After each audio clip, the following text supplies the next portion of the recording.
आदाब नाज़रीन, खबरनामे में आपका इस्तकबाल है। मैं हूं साइमा खान। नजर डाल लेते हैं सबसे पहले हेडलाइंस पर। वज़ीर आज़म नरेंद्र मोदी आज केरल में 3 अमृत भारत ट्रेनों समेत कई तरक्याती प्रोजेक्टों का करेंगे आगाज। वो तमिलनाडु में भी एनडीए के तमाम लीडरान की मौजूदगी में एक जलसे आम से करेंगे खिताब।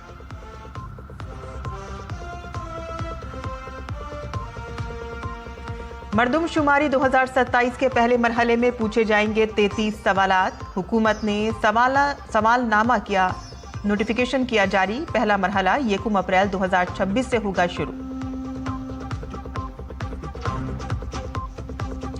यूरोपीय यूनियन पेश करेगा ग्रीनलैंड के लिए एक बड़े सरमायाकारी पैकेज की तजवीज। अमेरिका ने आर्कटिक जजीरे की हिफाजत के लिए नाटो के साथ मिलकर काम करने से किया इत्तेफाक।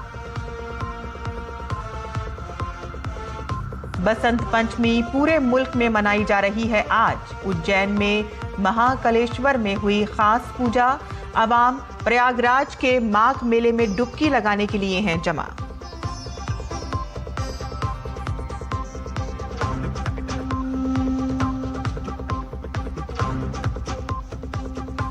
और नागपुर में जीत के बाद अब भारत का न्यूजीलैंड से दूसरा T20 मुकाबला आज रायपुर में। टीम इंडिया को 5 मैचों की T20 सीरीज में 1-0 की बढ़तरी है हासिल।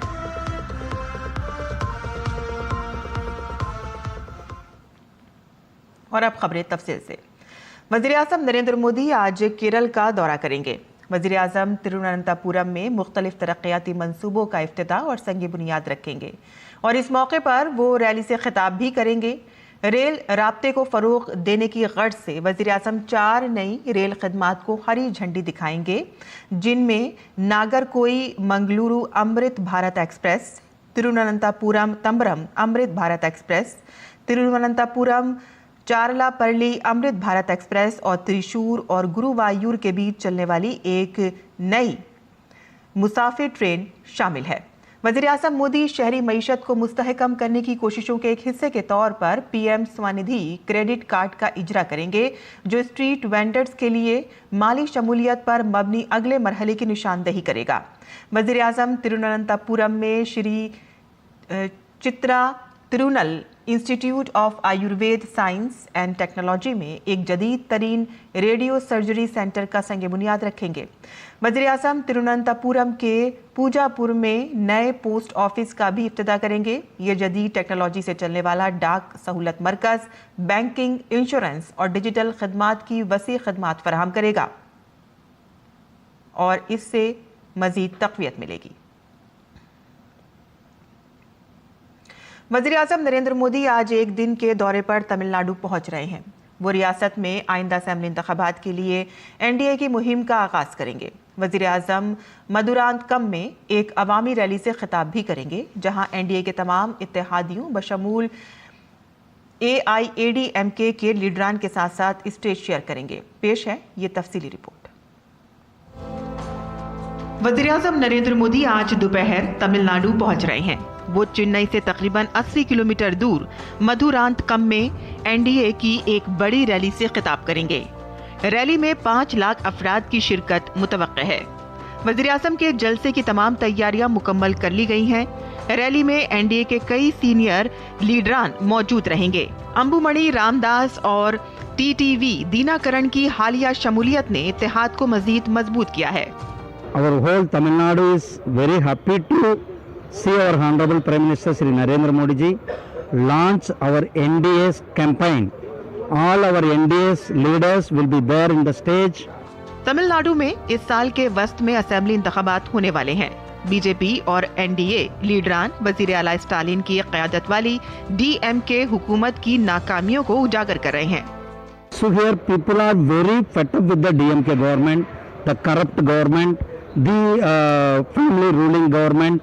The people are already fed up. The people are showing them anger against the DMK, against the DMK government. The people are waiting for the right time to throw out the DMK government from the power, and they are welcoming to the NDA. वज़ीर आज़म की rally को लेकर Bharatiya Janata party के साथ साथ NDA के रहनुमाओं और कारकुनों में जबरदस्त जोश व खरोश है।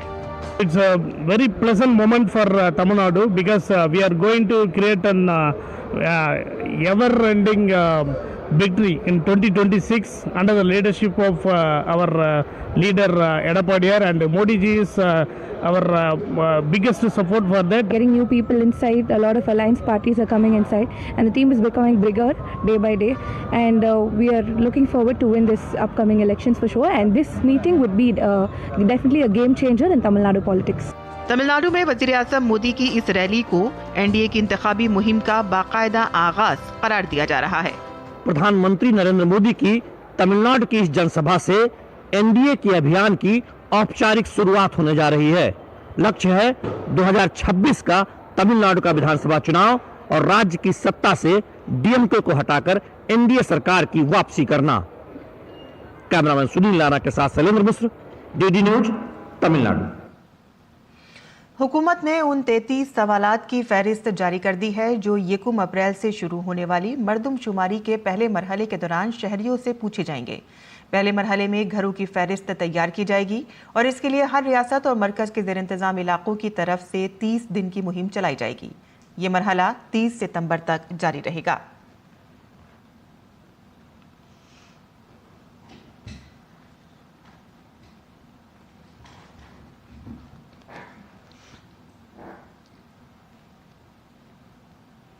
वज़ीर ख़ारजा डॉक्टर एस जयशंकर ने कहा है कि मजबूत हिंदुस्तान यूरोपीय यूनियन ताल्लुकात हमवार सप्लाई चेन में ताउन के जरिए आलमी मईशत को खतरे से दूर कर देंगे और मजबूत तिजारत, ट्रांसपोर्ट और सिक्योरिटी शराकतदारी के जरिए आलमी निज़ाम को मुस्तहकम करेंगे।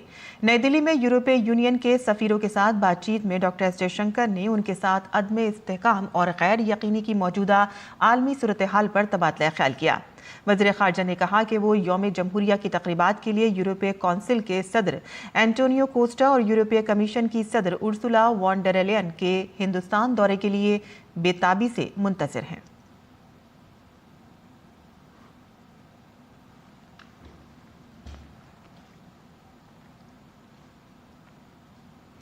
एनआईए ने पंजाब में छापे मारे हैं और 3 सरहदी अजला में तकरीबन 10 मकामात पर तलाशी ली है। अमृतसर, तरन तारन और गुरदासपुर में ये छापे के दौरान डिजिटल आलात और दस्तावेजात समेत मुतादिद काबिल एतराज़ मवाद बरामद किया गया। अमृतसर में शेरशाह रोड पर खंडवाला में ठाकुर द्वार सनातन मंदिर के बाहर मार्च 2025 में ग्रेनेड हमला हुआ था। एनआईए की तहकीकात में ये बात सामने आई है कि ग्रेनेड हमला गैर मुल्की एजेंटों के कहने पर किया गया था, जिन्होंने इलाके में दहशत फैलाने के लिए धमाका खेज मवाद और हथियारों के इस्तेमाल की साजिश की थी। पंजाब पुलिस से तहकीकात की जिम्मेदारी लेने के बाद एनआईए ने तय किया है कि विशाल और गुर सिदक ने अमृतसर के मंदिर में ग्रेनेड फेंका था। विशाल को गिरफ्तार कर लिया गया है और गुर सिदक की मौत हो गई है। वज़ीर-ए-आज़म नरेंद्र मोदी ने कल ब्राज़ील के सदर लुला डी सिल्वा से फ़ोन पर बातचीत की। दोनों रहनुमाओं ने भारत ब्राज़ील स्ट्रैटेजिक शराकतदारी को मज़ीद मजबूत करने और आने वाले साल में इसे मज़ीद बुलंदियों तक ले जाने के अज़्म का इयादा किया। वज़ारत ख़ारजा के मुताबिक दोनों रहनुमाओं ने तिजारत और सरमायाकारी, टेक्नोलॉजी, दिफा, तवानाई, सेहत, ज़राअत और आवाम से आवाम के रवाबित समेत मुतादिद शोबों में 2 तरफ़ा ताउन में हुई अहम पेशरफ्त पर इत्मीनान का इज़हार किया। दोनों रहनुमाओं ने भामी दिलचस्पी के इलाकाई और आलमी अमूर पर भी तबादला ख्याल किया। उन्होंने मुश्तरका चैलेंजों से निमटने में कसीरुल जहती की अहमियत पर भी जोर दिया। वज़ीर-ए-आज़म मोदी ने बताया कि ब्राज़ील के सदर जल्द ही भारत का दौरा करेंगे। आज अजीम मुजाहिद आज़ादी सुभाष चंद्र बोस का यौम पैदाइश है। वज़ीर-ए-आज़म नरेंद्र मोदी ने नेताजी सुभाष चंद्र बोस को उनके यौम पैदाइश पर खराज अक़ीदत पेश किया और इस मौके पर वज़ीर-ए-आज़म ने लिखा कि नेताजी सुभाष चंद्र बोस के यौम पैदाइश पर, जिसे पराक्रम दिवस के तौर पर मनाया जाता है, हम उनकी बेमिसाल हिम्मत और शुजाअत, अज़्म और कौम के लिए उनके नुमाया ताउन को याद करते हैं। उन्होंने बेबाक क़यादत और गैर मुतज़लज़ल हुब्बुल वतनी की मिसाल पेश की। उनके अफ़कार और नज़रियात आज भी नस्लों को मजबूत भारत की तामीर और तरक्की के लिए तहरीक देते हैं।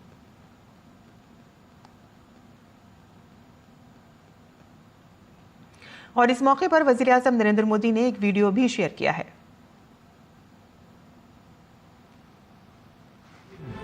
विजनरी थे, साहस तो उनके स्वभाव में रचा बसा था। इतना ही नहीं, वे बहुत कुशल प्रशासक भी थे। महज 27 साल की उम्र में वो कोलकाता कॉरपोरेशन के चीफ एग्जीक्यूटिव ऑफिसर बने और उसके बाद उन्होंने मेयर की जिम्मेदारी भी संभाली। एक प्रशासक के रूप में भी उन्होंने कई बड़े काम किए। बच्चों के लिए स्कूल, गरीब बच्चों के लिए दूध का इंतजाम और स्वच्छता से जुड़े उनके प्रयासों को आज भी याद किया जाता है। अपने संकल्पों को सिद्धि तक ले जाने की उनकी क्षमता अद्वितीय थी। वो अपने साथ भगवत गीता रखते, उनसे प्रेरणा पाते। अगर वो किसी काम के लिए एक बार आश्वस्त हो जाते थे तो उसे पूरा करने के लिए किसी भी सीमा तक प्रयास करते। मैं नेताजी सुभाष चंद्र बोस को नमन करता हूं। देश भर के युवाओं से मेरा आग्रह है कि वे उनके बारे में अधिक से अधिक पढ़ें और उनके जीवन से निरंतर प्रेरणा लें। नेताजी सुभाष चंद्र बोस के यौम पैदाइश के मौके पर सदर जमहूरिया द्रौपदी मुर्मू ने उन्हें खराज अक़ीदत पेश किया और मुल्क की तहरीक आज़ादी में उनके ताउन को याद किया। सदर ने सोशल मीडिया पर लिखा कि पराक्रम दिवस और नेताजी सुभाष चंद्र बोस के यौम पैदाइश के मौके पर मैं हिंदुस्तान की जद्दोजहद आज़ादी के अजीम रहनुमा को आजिज़ाना खराज अक़ीदत पेश करती हूँ। आज़ादी की उनकी पुकार ने लाखों हिंदुस्तानियों में जुर्रात, खुद एतमादी, इत्तेहाद और कौम परस्ती का जज्बा पैदा किया। आज़ाद हिंद फौज के जरिए उन्होंने हिंदुस्तान की तहरीक आज़ादी को फैसलाकुन क़यादत फराहम की और इसे आलमी सतह पर पहुंचाया। उनकी इस विरासत ने आज भी हर हिंदुस्तानी को तहरीक मिलती है। वज़ीर-ए-आज़म नरेंद्र मोदी ने बाला साहिब ठाकरे को उनके 100 साला यौम पैदाइश पर खराज अक़ीदत पेश किया। वज़ीर-ए-आज़म ने एक्स पर लिखा है कि अजीम शख्सियत बाला साहिब ठाकरे के 100 साला यौम पैदाइश पर हम उन्हें खराज तहसीन पेश करते हैं, जिन्होंने महाराष्ट्र के समाजी सियासी मंजरनामे की बुनियाद तश्कील दी। अपनी तेज़ अक्ल, बलबला अंगेज तकरीर और अज़्म मुसम्मम के लिए मशहूर बाला साहिब का लोगों से एक मुनफरिद राब्ता था। सियासत से हटकर बाला साहिब को सकाफत, अदब और सहाफ़त में भी गहरी दिलचस्पी थी। एक कार्टूनिस्ट के तौर पर उनका करियर, उनकी गहरी समाजी बसीरत और वसीतर मसाइल पर उनके बेखौफ तबसरों की अक्कासी करता है। हम महाराष्ट्र की तरक्की के लिए उनके विजन से बहुत मुतासिर हैं और इसे पूरा करने के लिए हमेशा काम करेंगे। आज पूरे मुल्क में बसंत पंचमी का त्यौहार मनाया जा रहा है। ये दिन देवी सरस्वती के लिए वक्फ है, जो इल्म और फ़नून की देवी हैं। बसंत पंचमी मौसम बहार की आमद की अलामत है और इस मौके पर अक़ीदतमंद प्रयागराज के माघ मेले में बसंत पंचमी के मौके पर डुबकी लगा रहे हैं और इस मौके पर सख्त हिफाजती इंतजामात भी किए गए हैं।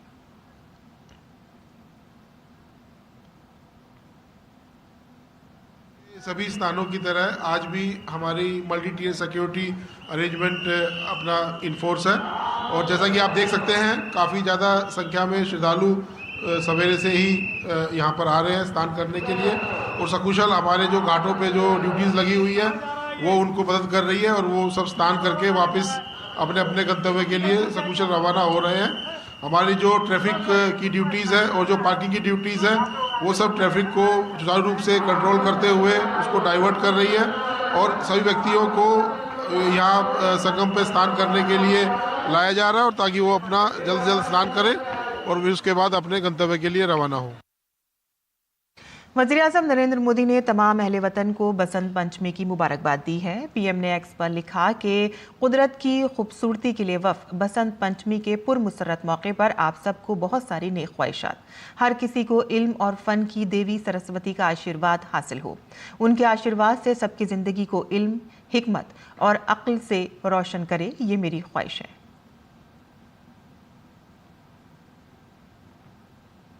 वहीं मरकजी वजीर दाखिला अमित शाह ने हमवतनों को बसंत पंचमी की मुबारकबाद दी है। उन्होंने एक्स पर लिखा है कि बसंत पंचमी के पुरमुसर्रत मौके पर तमाम हमवतनों को दिल की गहराइयों से मुबारकबाद। देवी सरस्वती हर एक को जिंदगी में कुव्वत और खुशहाली दे। गुज़िश्ता 7 सालों में दिल्ली में कल जनवरी का गर्म तरीन दिन था। सफदरजंग ऑब्जर्वेटरी में ज्यादा से ज्यादा दर्जे हरारत 27.1 डिग्री सेल्सियस रिकॉर्ड किया गया। महकमा मौसमियात का कहना है कि आखिरी मरतबा शहर में जनवरी में ज़्यादा से ज़्यादा दर्जे हरारत 2019 में रिकॉर्ड किया गया था, जब 21 जनवरी को पारा 28.7 डिग्री सेंटीग्रेड था और इस महीने का ये दूसरा गर्म तरीन दिन है। 19 जनवरी को रिकॉर्ड किया गया था, जब ज़्यादा से ज़्यादा दर्जे हरारत 26.7 डिग्री सेंटीग्रेड था और जबकि जनवरी में अब तक का औसत दर्जे हरारत 20.4 डिग्री सेंटीग्रेड है। ताहम आज दिल्ली में गरज चमक के साथ बारिश हो रही है, जिसके लिए येलो अलर्ट जारी किया गया था। महकमे मौसमियात के मुताबिक खत्ते में फाल वेस्टर्न डिस्टर्बेंस के बाइस आज 30 से 40 किलोमीटर फी घंटे की रफ्तार से तेज हवाओं के साथ हल्की बारिश का भी इम्कान है। यौम जमहूरिया परेड की झलक हिंदुस्तान की सकाफती तनव्वु और फौजी ताकत को जाहिर करती है। आइए नजर डालते हैं 2014 से अब तक की झलकियों में होने वाली तब्दीलियों पर। हर साल गणतंत्र दिवस परेड समारोह में कर्तव्य पथ पर भारत की सांस्कृतिक विविधता और सैन्य शक्ति को झांकियों के माध्यम से प्रदर्शित किया जाता है।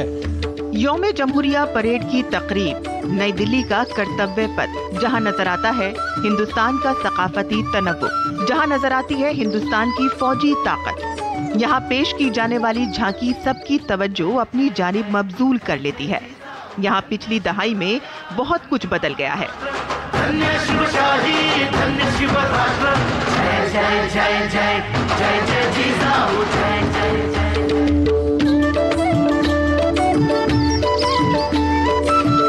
जी हाँ, 2014 के बाद से यौम जमहूरिया झांकियों में न सिर्फ सादा और इसकी सकाफती पेशकश से एक खूबसूरत और रूह परवर तब्दीली आई है, बल्कि इन्हें देखने के असरात में भी बड़ी तब्दीली आई है। लकड़ी और धात जैसे बुनियादी मवाद से डिजिटल डिस्प्ले और जदीद लाइटिंग टेक्नोलॉजीज तक इस तब्दीली ने झांकियों के तजुर्बे को और बेहतर बना दिया है। इनमें अब रिवायत और तरक्की का इम्तिजाज है और विरसे के साथ मुस्तकबिल का रब्त भी बिल्कुल साफ नजर आता है। हालिया बरसों में माहौल दोस्त झांकियां भी काबिले जिक्र मौजू बन गई हैं।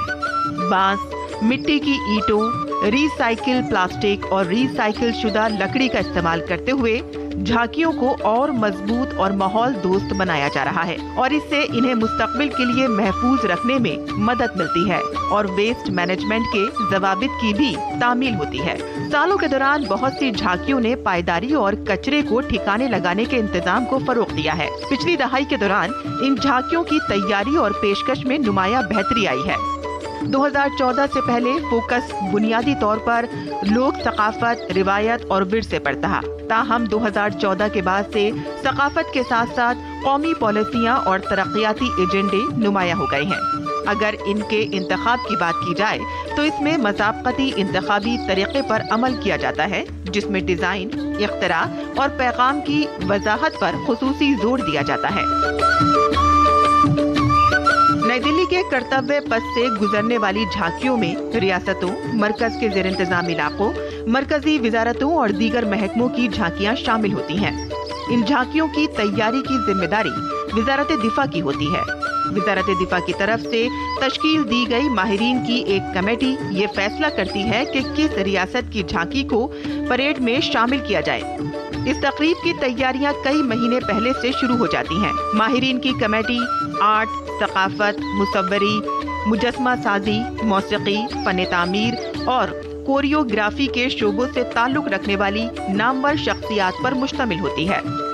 अगर हम गुज़िश्ता साल की यौम जमहूरिया परेड 2025 के बारे में बात करें तो 16 रियासतों और मरकज के ज़ेर इंतज़ाम इलाकों और 10 वजारतों और महकमों की झांकियां golden India, heritage and development की थीम पर कर्तव्य पथ पर उतरी थीं। तो वहीं पहली बार तीनों मुसल्लह अफवाज के मुश्तरका झांकियों ने भी परेड में हिस्सा लिया, जिसका मौजू था मजबूत और महफूज हिंदुस्तान। इस बार 26 जनवरी यानी कि यौम जमहूरिया परेड 2026 का मरकजी मौजू वंदे मातरम होगा। वर्ष 2014 के बाद से झांकियों में पारंपरिक विषयों के साथ साथ आधुनिक भारत की प्रगति, तकनीकी क्षमताओं और समावेशिता को दर्शाने पर ज्यादा जोर दिया गया है। इससे परेड का स्वरूप विकसित हो रहा है। कैमरामैन आनंद कश्यप के साथ गिरीश निशाना, डीडी न्यूज, दिल्ली। और गैर मुल्की खबरों में अमेरिकी सदर डोनाल्ड ट्रंप ने कहा है कि एक बड़ी फौज ईरान की तरफ बढ़ रही है और अमेरिका सूरत हाल पर गहरी नजर रखे हुए है। उन्होंने ये बयान दावोस के दौरे से वापस आते हुए एयरफोर्स 1 में दिया है। अमेरिकी हुक्काम के मुताबिक आने वाले दिनों में एक तैयारा बरदार स्ट्राइक ग्रुप और दीगर फौजी साजोसामान मशरिक़ वुस्ता पहुंचेंगे और इसमें USS इब्राहिम लिंकन, तबाहकुन तैयारे और लड़ाका तैयारे शामिल हैं। इस दरमियान अक़वाम मुत्तहिदा के इंसानी हुकूक कमीशन ने ईरान के बारे में एक बयान भी जारी किया है। आज कौंसिल का हंगामी इजलास बुलाया गया है। वाज़ेह है कि ईरान में मुजाहिरों के खिलाफ क्रैकडाउन के बाद दोनों ममालिक के दरमियान कशीदगी बढ़ गई है। इस अमेरिकी तैनाती को बढ़ती हुई कशीदगी के रद्द-ए-अमल के तौर पर देखा जा रहा है।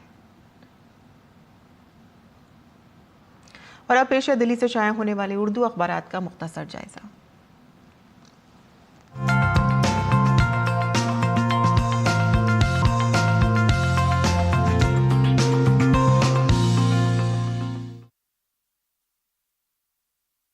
पर नज़र डाल लेते हैं। आपको बता दें कि मध्य प्रदेश की जो कमाल मौला मस्जिद और भोजशाला में नमाज और पूजा अदा की जाएगी। सुप्रीम कोर्ट ने कल ये फैसला सुनाया है। अदालत उज़्मा ने नमाज जुमा और बसंत पंचमी की पूजा के पुरअमन इनेकाद के लिए वक्त मुतय्यन कर दिए हैं और अहाते में अलग अलग जगह फराहम करने को यकीनी बनाने को कहा गया है। और साथ ही साथ उन्होंने कहा है कि पूजा के लिए अलग जगह होगी और नमाज के लिए अलग जगह होगी और ये तमाम तैयारियां कल पूरी कर ली गई हैं। आगे बढ़ते हैं, कुछ मज़ीद खबरें भी जान लेते हैं। आपको बता दें कि यौम जमहूरिया की जो फुल ड्रेस रिहर्सल है वो आज दिल्ली में हाई अलर्ट मोड पर हो रही है। इंडिया गेट से लाल किले तक पूरे रास्ते पर वाक़ तमाम दुकानें, इमारतें सील कर दी गई हैं और चप्पे चप्पे पर पुलिस और पैरा मिलिट्री फोर्सेस के जवान तैनात किए गए हैं। आगे बढ़ते हैं, आपको बता दें कि 1 फरवरी को बजट पेश होने वाला है और उसी के हवाले से ये खबर है कि बजट इजलास से कबल 27 जनवरी को ऑल पार्टी मीटिंग बुलाई गई है। आगे की खबरें भी जान लेते हैं, जहां ट्रंप ने गाजा बोट ऑफ पीस का ऐलान किया है और साथ ही साथ ये तस्वीर भी यहां पर दिखाई गई है, जहां पर अमेरिकी सदर डोनाल्ड ट्रंप स्विट्जरलैंड के शहर दावोस में वर्ल्ड इकोनॉमिक फोरम के सालाना इजलास के दौरान दस्तखतशुदा बोट ऑफ पीस चार्टर दिखाते हुए नजर आ रहे हैं। वहीं खेल के सफ़र से जो हमने खबर ली है वो आपको बता दें कि बांग्लादेश आलमी कप से बाहर, पाबंदी का खतरा मंडरा रहा है। दरअसल बांग्लादेश ने ये कहा था कि वो हिंदुस्तान में आलमी कप खेलने के लिए नहीं आएगा और उसने अपनी टीम को आलमी कप से बाहर कर दिया था और उसी हवाले से अब बोर्ड जो है उसको पाबंदी लगाने का सोच रहा है और इसी वजह से ये कहा जा रहा है कि बांग्लादेश पर अब शायद पाबंदी लग सकती है उनकी टीम पर। और आगे मजीद और खेल की खबरें जान लेते हैं, जहां भारत और न्यूजीलैंड के दरमियान 5 T20 मैचों की सीरीज का दूसरा मैच आज रायपुर में खेला जाएगा। हिंदुस्तानी टीम को इस सीरीज में 1-0 की बढ़तरी हासिल है और उसका मकसद आज दूसरा मैच जीतकर 2-0 की बढ़तरी हासिल करना है। और इस दौरान न्यूजीलैंड पिछले मैच में की गई गलतियों को ना दोहराने की कोशिश करेगी और पहले मैच में जख्मी होने वाले स्पिन ऑलराउंडर अक्षर पटेल के आज खेलने का इम्कान नहीं है और ऐसे में हिंदुस्तानी टीम के प्लेइंग 11 में तब्दीलियां गुरेज हैं और स्पिनर कुलदीप यादव को आज मौका मिल सकता है। रायपुर की पिच उम्मीद है कि स्पिनर्स के हक में होगी और टॉस शाम 6:30 बजे होगा और मैच 7 बजे से शुरू होगा। टीम इंडिया पहले वनडे जीतकर सीरीज में 1-0 की बढ़तरी हासिल कर चुकी है। और अब जान लेते हैं मुल्क भर के मौसम का मिजाज।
और इसी के साथ ही हमारा खबरनामा यहीं खत्म होता है। हमारी पूरी टीम को इजाजत दें। आदाब।